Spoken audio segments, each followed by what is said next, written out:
akong nagkikrave ng carbonara. Ganon yata talaga kapag food is life. Simpleng carbonara lang naman yung gagawin ko dyan mga mare. At ayan, meron tayong mga ingredients na konting giniling, ham, cheese, sibuyas, bawang, at yung noodles. Pinakuluan ko lang ng 10 minuto yung ating noodles dyan.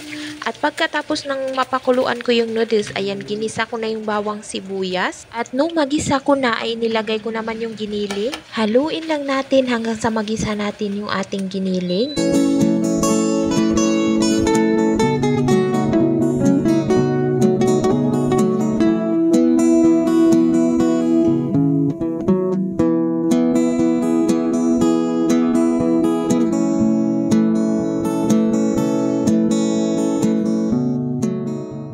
After ilang minuto, ayan, naglagay na rin ako ng pamintang pino at hinalo-halo ko lang. Pagkalipas ng ilang minuto, ayan, inilagay ko na rin yung ham. Gigisahin lang din natin sandali yung ating ham hanggang sa maluto. Gusto ko nga palang magpasalamat kay Madam M dahil siya yung nag-sponsor nito. Galing nga sa kanya yung mga ingredients na mga ito. Ayaw niya pa nga magpabanggit ng pangalan, kaya Madam M na lang. Maraming salamat sa iyo, Madam. God bless. Naway hindi ka magsawa sa pag-share na inyong blessings. Si Lord na lang bahala na magbalik sa iyo. Maraming salamat ulit. At ayun na nga, pabalik tayo sa akin niluluto. Ayan, nung naluto na yung ham, ayan, inilagay ko na rin yung carbonara sauce.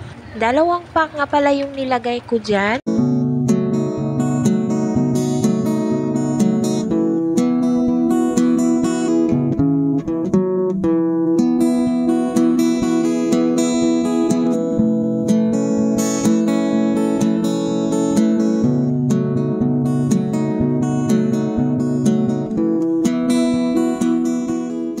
Nilagyan ko pa nga ng kunting tubig yung lagayan ng carbonara sauce mga mare dahil nanghihinayang ako.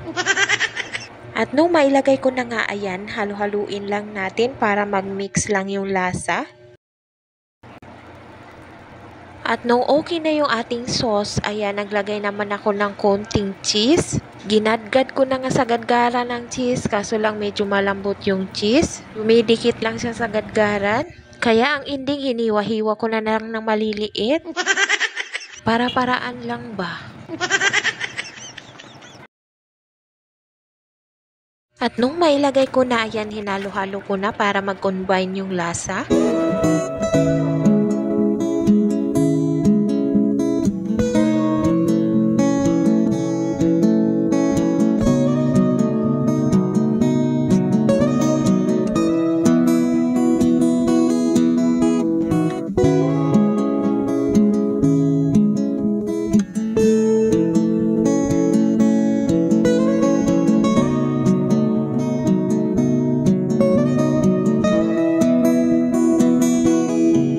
At nung okay na yung ating sauce, ayan, tinikman ko na muna. Siyempre, hindi natin pwedeng kalimutang tikman. Para kung kulang pa yung lasa, ayan, mai-adjust natin. At yun na nga ay okay na sa aking panlasa. Kaya ayan, inilagay ko na rin yung noodles. Paborito nga din ito ng mga anak ko, kaya tuwang-tuwa na din nga ako nung nag-chat sa akin si Madam. Napapadalhan nga din niya ako ng pang-carbonara. O diba, malaking bagay na yung makalibre ka ng cravings mo. Maraming salamat ulit, Madam, sa pag-share mo sa amin ng blessings mo. At maraming salamat, Lord, sa biyaya. At nung mailagay ko na lahat ng noodles, ayan, hinalo-halo ko lang hanggang sa mag-combine yung noodles at saka yung sauce. Panigurado ay busog na busog kaming lahat nito.